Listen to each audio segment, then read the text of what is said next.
اعوذ باللہ من الشیطان الرجیم بسم اللہ الرحمن الرحیم الحمد للہ رب العالمین والصلاة والسلام علی سید الانبیاء والمرسلین وآلہ الطیبین الطاہرین ولعنۃ اللہ علی اعدائہم اجمعین اما بعد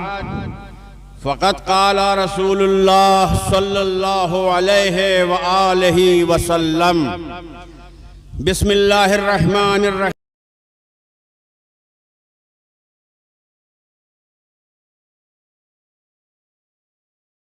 کہ شہادت حسین سے صاحبان ایمان کے دلوں میں وہ حرارت پیدا ہوگی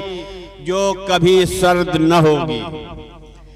عزیزان گرامی، گرمی کسی موسم کا نام نہیں ہے، حرارت سورج کی تپش سے مخصوص نہیں ہے، گرمی جسم کو جھلسا دینے والی شدت کا نام نہیں ہے، تپش جسم کی کھال کو سیاہ کر دینے والی حدت ہی کو نہیں کہتے۔ یہ گرمی، یہ حدت و حرارت تو محض جسم کی گرمی ہے، اور جب جسم سے گرمی ختم ہو جاتی ہے تو جسم مردہ کہلاتا ہے۔ اگر موسم کی تپش ختم ہو جائے تو کائنات منجمد ہو کر رہ جائے، اگر فضا و خلا میں گرمی باقی نہ رہے تو مخلوقات کی زندگی کا نقشہ ہی بدل جائے، جس کے معنی یہ ہے کہ یہ جسمانی گرمی بھی مخلوقات اور بالخصوص انسان کے لیے نہایت ضروری ہے کہ اسی پر اس کی زندگی کا دار و مدار اور سانسوں کی آمد و شد کا انحصار ہے۔ مگر ملحوظ خاطر رہے کہ یہ گرمی عارضی اور وقتی ہے، اس کی اہمیت و افادیت صرف جسم کی حد تک محدود نہیں ہے، اور انسان صرف جسم کا نام نہیں ہے بلکہ وہ جسم کے ساتھ ساتھ روح کا بھی مرکبہ ہے، اور انسان میں جسم سے زیادہ روح کی کار فرمائی ہوتی ہے۔ چنانچہ انسانی زندگی کا ایک وہ بھی دور ہوتا ہے جب شکم مادر میں وہ جسم تو ہوتا ہے مگر اس میں روح نہیں ہوتی،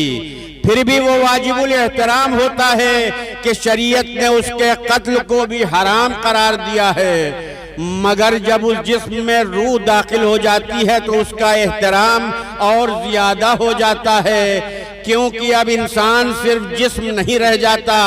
بلکہ اس کے جسم میں بشکل روح امر الہی داخل ہو جاتا ہے۔ جیسا کہ قرآن مجید میں اس کا اعلان یوں ہوا، اے پیغمبر، یہ لوگ آپ سے روح کے بارے میں سوال کریں تو آپ انہیں بتا دیں کہ روح امر رب میں سے ہے، یعنی جہاں جہاں روح ہے وہاں وہاں امر پروردگار کار فرما ہے۔ تو اب اس کی منزلت، اس کی عظمت، اس کی شرافت ملائکہ مقربین سے بھی زیادہ ہو جاتی ہے، اور اسی امر رب کی بدولت وہ مسجود ملائک قرار پاتا ہے، اور جو اس امر الہی کے سامنے سجدہ ریز نہیں ہوتا اسے رجیم کہہ کر بارگاہ رحیم سے خارج کر دیا جاتا ہے۔ اسی طرح گرمی کی بھی دو قسمیں ہوتی ہیں، ایک گرمی کا تعلق اجسام سے ہے اور دوسرے قسم کی گرمی کا مرکز جسم نہ ہو کر روح انسانی ہوتی ہے۔ جسم انسانی سے تعلق رکھنے والی گرمی محدود ہوتی ہے، اس کا زمانہ بھی محصور ہوتا ہے، جب تک جسم باقی رہے گا یہ گرمی اس پر اثر انداز ہوتی رہے گی، حرارت کا احساس رہے گا، پسینہ بہے گا اور حدت محسوس ہوگی، مگر جیسے ہی جسم کی گرمی ختم ہوئی یا موسم تبدیل ہوا اس گرمی کا اثر بھی زائل ہو جاتا ہے، مگر وہ گرمی جس کا محور و مرکز روح انسانی ہوتی ہے وہ عارضی نہیں ہوتی، اور نہ زمانے اور موسم کی تبدیلی سے اس میں زیادتی واقع ہوتی ہے، بلکہ جب تک روح انسانی باقی ہے وہ گرمی روح کو برماتی رہے گی، نفس کو گرماتی رہے گی، اس پر زمانے کی شدت کا اثر نہیں ہوتا، اس پر حکومتوں کی طاقتیں اپنا تسلط و اقتدار قائم نہیں کر پاتی، تخت و تاج کی تابانیاں اسے سرد نہیں کر پاتی۔ شاید یہی وجہ تھی کہ امام حسین اور ان کے اصحاب و انصار اور ان کی اولادوں کے بارے میں ظالم یہ سمجھ رہا تھا کہ اگر ان کی گردنوں سے ان کے کاسہائے سر اتار لیے جائیں گے تو پھر ان میں یہ حرارتیں، یہ جوش، یہ خمار، یہ سرور باقی نہ رہ جائے گا۔ اور وہ ایسا اس لیے سوچ اور سمجھ رہے تھے کہ ان کی اپنی روحیں مردہ ہو چکی تھیں، امر الہی ان پر اپنی حجت تمام کر چکا تھا، وہ تو بس مردہ جسم تھے، چلتی پھرتی لاشیں، بے روح جسم۔ وہ سمجھتے تھے کہ اگر حسین اور اصحاب حسین کے بھی جسم و روح میں فاصلہ پیدا کر دیا جائے گا تو ان کی حرارتیں بھی سرد پڑ جائیں گی۔ یہ ان کی غلط فکر کا نتیجہ تھا کہ نور و نار، آگ اور شعلہ ایمان، سوزش جسم اور تفیش روحانی کو ایک جیسا سمجھ رہے تھے، اور انہوں نے عصر عاشور تک حسین اور انصار حسین کے سر و جسم میں جدائی تو کر دی مگر ان کی روح کی حرارت کم نہ کر سکے۔ یزید اور اس کے زرخرید غلاموں کو یہ نہیں معلوم تھا کہ حسین اور انصار حسین کی شہادت چاہنے والوں کے دلوں میں ایسی حرارت پیدا کر دے گی جسے حکومت کا اقتدار و جبر کبھی کم نہ کر سکے گا، جسے دار و رسن اور توق و سلاسل مقید نہ کر سکیں گے، جسے نوکے نیزہ اور تازیانوں کی اذیتوں سے سرد نہ کیا جا سکے گا۔ اسی حرارت کا اثر تھا کہ شہادت حسین کے بعد اہل حرم نے قید و بند کی ساری سختیاں برداشت کر لیں اور ظالم اپنے ظلم سے ہار گیا اور حسین کے اہل حرم کو قید سے رہا کر دینے پر مجبور ہو گیا۔ یزید نے امام زین العابدین علیہ السلام کو قید سے طلب کیا اور کہا کہ ہم آپ کو رہا کرتے ہیں، اب آپ چاہیں تو شام میں رہیں یا مدینہ واپس چلے جائیں۔ رہائی کا حکم پا کر بیمار امام اپنی پھوپھی کی خدمت میں آئے اور قید سے رہائی کی خبر سنائی تو ثانیہ زہرا نے فرمایا، بیٹا سید سجاد، بیٹا یزید سے کہو کہ ایک مکان خالی کرا دے تاکہ ہم اپنے شہیدوں کا ماتم کر سکیں۔ عزادارو، مکان خالی ہوا۔ زینب نے شام کی عورتوں کو بلایا اور 3 روز تک اپنے بھائی کی مجلس عزا برپا کی۔ اس کے بعد جب یہ قافلہ مدینے کے لیے روانہ ہونے لگا تو ثانیہ زہرا نے پھر ایک مرتبہ فرمایا، بیٹا سید سجاد، اگر ممکن ہو تو قافلے کو پہلے کربلا لے چلو تاکہ ہم اپنے بھیا کا چہلم کر سکیں۔ جب اسیروں کا یہ قافلہ کربلا پہنچا تو روایات کہتی ہیں کہ وہ دن 40 کا دن تھا۔ ادھر قبر حسین کے پہلے زائر صحابی رسول جابر ابن عبداللہ انصاری زیارت قبر حسین کے لیے کربلا پہنچ چکے ہیں۔ جابر نے فرات میں غسل کیا، اس کے بعد نابینا جابر قبر حسین کی تلاش میں مقتل کربلا کی جانب بڑھتے ہوئے فرمایا، السلام علیکہ یا ابا عبداللہ الحسین۔ آقا، مجھے آپ کی قبر نظر نہیں آ رہی، میں کیسے آپ کی قبر تک پہنچوں؟ جواب سلام کے ساتھ ایک آواز آئی، جابر میری قبر سے دور ہٹ جاؤ۔ جابر نے دست ادب جوڑ کر فرمایا، آقا کیا کوئی خطا ہو گئی جو آپ مجھے دور کر رہے ہیں؟ دوبارہ آواز آئی، جابر جتنی جلدی ہو میری تربت سے بہت دور چلے جاؤ، وہ دیکھو جو قافلہ آ رہا ہے اس میں میری بہن زینب شام و کوفہ کو سر کر کے آج مجھ سے ملنے کربلا آ رہی ہے۔ جابر قبر حسین سے جدا ہوئے، قافلہ قریب آیا، زینب نے خود کو عماری سے گرا دیا، دکھیاری بہن قبر حسین پر پہنچی، بہن نے بھائی کا چہلم کیا۔ 3 روز قیام کے بعد یہ قافلہ مدینے کے لیے روانہ ہوا۔ سرحد مدینہ پر پہنچ کر بھی امام نے قافلے کو روک کر فرمایا، بشیر جا کر اہل مدینہ کو خبر کر دے کہ ہم کربلا سے لٹ کر وطن واپس آ گئے ہیں۔ بشیر نے مدینے کی گلیوں میں اعلان شروع کیا، اے اہل مدینہ، حسین کا قافلہ وطن واپس آ گیا ہے۔ اہل مدینہ گھروں سے نکل کر استقبال کے لیے دوڑے، مگر جب سرحد مدینہ پر پہنچے تو کیا دیکھا؟ نہ لشکرے، نہ سپاہے، نہ کثرت الناس، نہ قاسم، نہ علی اکبر، نہ عباس۔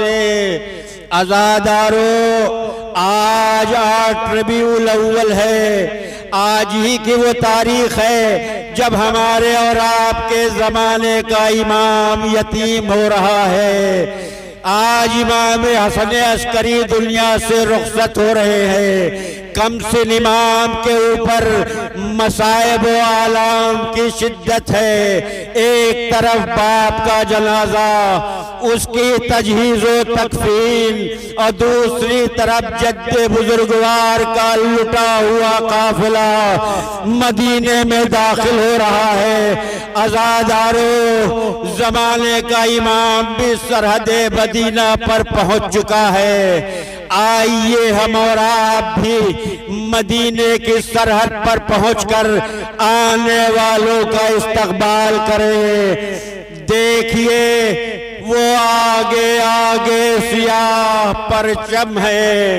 آگے سیاہ پرچم نظر آ رہے ہیں، جو اس بات کی علامت ہے کہ یہ رانڈوں کا قافلہ سیاہ پرچم کے ساتھ ابوالفضل العباس کا عالم آ رہا ہے۔ ارے نوجوانوں، بڑھو اور استقبال کرو، یہ اس بہادر کا عالم ہے کہ جس کی خبر شہادت سن کر زمانے کا امام اپنی ٹوٹی ہوئی کمر کو پکڑے ہوئے یہ کہتا ہوا فرات کی جانب چلا تھا، عباس عالم غربت میں تیرے مرنے سے صرف سکینہ کی آس اور میری کمر ہی نہیں ٹوٹی بلکہ مجھ پر مصیبت کا پہاڑ ٹوٹ پڑا۔ اے میرے شیر، تیری شہادت کے بعد دشمن اتنا جری ہو گئے ہیں کہ مجمع عام میں تیرے آقا کو ابن الزہرا کہہ کر خطاب کر رہے ہیں۔ اے میرے قوت بازو، اٹھتی ہے جب نگاہ تو ہوتا ہے یہ گمان، چھایا ہوا ہے فرش سے تارش ایک دھواں، بچوں کا حال دیکھ کے روتی ہیں بیویاں، اور ساری کائنات ہے اس غم میں نوحہ خواہ، کوئی علاج تشنہ دہانی نہیں رہا، ہائے قسمت میں اب غریبوں کے پانی نہیں رہا۔ علم کے پیچھے ذوالجناح کی شبیہ آ رہی ہے، یہ اس شہید تشنہ لب کی سواری کی یادگار ہے جسے وقت آخر بھی پانی نہ ملا، اور یہ گھوڑا اس گھوڑے کی شبیہ ہے جس کی وفاداری کا یہ عالم تھا کہ فرات تک پہنچ کر بھی پانی نہیں پیا کہ میرے آقا کے بچے پیاسے ہیں۔ اور جب شہادت کے بعد در خیمہ پر آیا اور بچے نے سمو سے لپٹ کر پوچھ دیا، اے ذوالجلال مجھے کس نے یتیم کر دیا؟ اے ذوالجلال میرے بابا کو کہاں چھوڑایا؟ ارے ذوالجلال اتنا تو بتا دے کہ میرے بابا کو پانی ملا تھا یا پیاسے ہی ذبح کر دیے گئے؟ تو ذوالجلال نے در خیمہ پر سر پٹک کر کہا، بی بی سکینہ، تیری بابا کی غربت پر فرات کا پانی نیزو اچھلا تو، مگر بی بی اس وقت تک بہت دیر ہو چکی تھی اور تیرے بابا کے جسم سر میں جدائی ہو چکی تھی، تیرا بابا پیاسا ہی اس دنیا سے رخصت ہو گیا۔ ذوالجناح کے پیچھے اصغر بے شیر کے گہوارے کی شبیہ ہے۔ یہ وہی بے شیر ہے جس نے باپ کی نصرت کے لیے گہوارہ چھوڑ دیا تھا، اور جسے بلندی پر لا کر امام حسین نے پانی کا مطالبہ کیا، اور جس نے اپنی سوکھی زبان خشک ہونٹوں پر پھرا کر فوج ستم میں تہلکہ برپا کر دیا تھا، جس کے نتیجے میں پسر سعد نے اشارہ کیا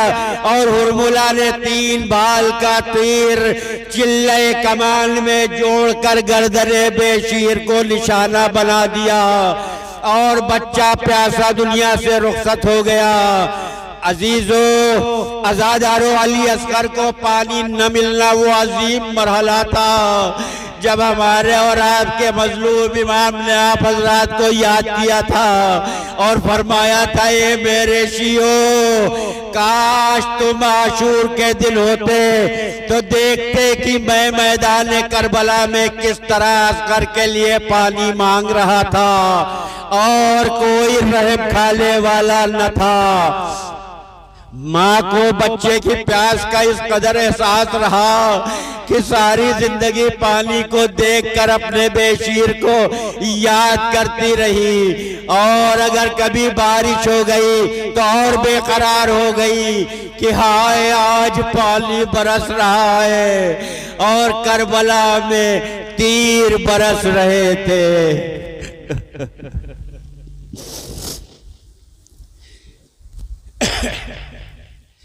گہوارے کے پیچھے ہماریوں کا ایک سلسلہ ہے۔ سب سے آگے زینب دلگیر کی ہماری کی شبیہ ہے، اس کے پیچھے حضرت ام کلثوم کی ہماری ہے جو مدینے کو دیکھ کر آواز دے رہی ہے، نانا کے مدینے ہمارے آنے کو قبول نہ کرنا۔ ہم جب گئے تھے تو ہمارے ساتھ ایک بڑا پورا خاندان تھا، اور آج جب واپس آئے ہیں تو ہمارے سروں پر نوارثوں کے سائے ہیں اور نگودیوں میں بچے۔ سب سے آخر میں ایک ضعیفہ، ایک خادمہ کی ہماری ہے جو بقیع کا رخ کر کے کہہ رہی ہے، شہزادی آپ کی بیٹیوں کو لے کر آ گئی۔ ہاں بی بی، مگر میں آپ سے بہت شرمندہ ہوں کہ آپ کے حسین کو واپس نہ لا سکی۔ بی بی، میں آپ کے کسی احسان کا کوئی بدلہ ادا نہ کر سکی۔ اسیروں کا قافلہ جب چلنے لگا تو جناب زینب نے قافلے کو روک کر ایک مرتبہ پھر قید خانے کا رخ کیا اور جا کر ایک ننھی سی قبر سے لپٹ کر کہنے لگی، بی بی سکینہ، بی بی سکینہ، تجھے وطن جانے کا بہت ارمان تھا۔ بی بی، ہم وطن جا رہے ہیں۔ آواز آئی، پھوپھی اماں جائیے، خدا حافظ۔ ہاں اگر کربلا جائیے گا تو بابا کو میرا سلام کہہ دیجئے گا، چچا سے کہیے گا، چچا اب آپ آرام کریں۔ آپ سے پانگنی مانگنے والی سکینہ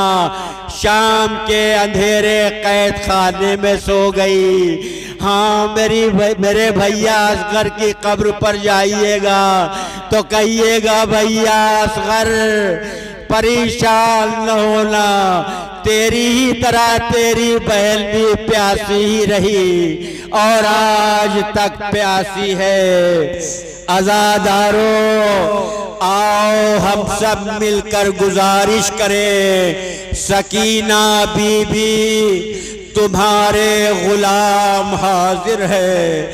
بجھے جو پیاس تو اشکوں کے جام حاضر ہیں۔ یا حسین وَسَيَعْلَمُ الَّذِينَ ظَلَمُوا أَيَّ مُنقَلِبٍ يَنقَلِبُونَ إِنَّا لِلَّهِ وَإِنَّا إِلَيْهِ رَاجِعُونَ۔ یا حسین، خواتین سے گزارش ہے کہ تھوڑا قبر سکینہ سے پیچھے ہو جائے۔